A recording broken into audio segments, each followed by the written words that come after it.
Il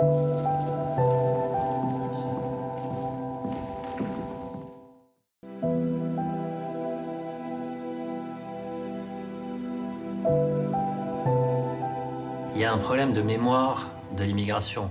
D'une certaine manière, la mémoire de la religion n'a pas été transmise.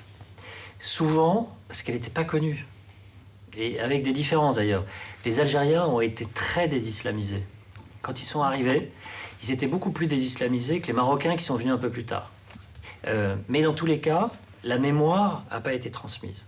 Et la mémoire, cette mémoire, leur mémoire religieuse, elle est contestée notamment par les salafistes qui disent « vos parents sont des mauvais musulmans ». Et d'ailleurs, tant mieux, parce qu'on va repartir de zéro. Donc, la question de la transmission est absolument essentielle. La transmission, elle peut se faire un peu par l'école, mais sur les sujets religieux, c'est quand même la famille qui est le premier lieu de transmission. Sauf qu'aujourd'hui, le lieu le plus efficace, c'est les réseaux sociaux, où il y a un quasi-monopole de l'offre salafiste, et où il y a, parce que les parents, les grands-parents, d'une certaine manière, sont décrédibilisés en tant qu'émetteurs d'un discours religieux, les réseaux sociaux viennent en concurrence. Ce qu'on voit aujourd'hui de plus en plus, c'est une fusion des salafistes et des frères musulmans. D'une certaine manière, il n'y a plus de frères musulmans. Les jeunes, c'est plus leur sujet.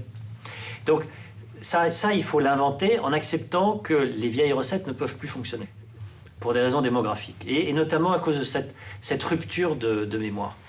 Ensuite, l'enracinement, oui, il passe par les rites funéraires. Donc, il faut réinventer une forme de mémoire de la tradition religieuse. Mais il ne faut pas croire que ce qui marchait au XXe siècle va marcher aujourd'hui. Donc, il faut le faire ici, et il faut le faire avec des outils qui sont à la fois théoriques, mais aussi technologiques, parce qu'il faut juste s'adapter à ce que c'est la réalité de la diffusion des idées. Donc c'est un nouvel enracinement, en fait. Et ça, c'est l'islam de France. Parce que l'islam de France, ce ne sera pas l'islam du Maroc ou d'Algérie. Qu'est-ce que c'est qu'un islam français d'un point de vue théologique? C'est quelque chose. En fait, c'est quelque chose.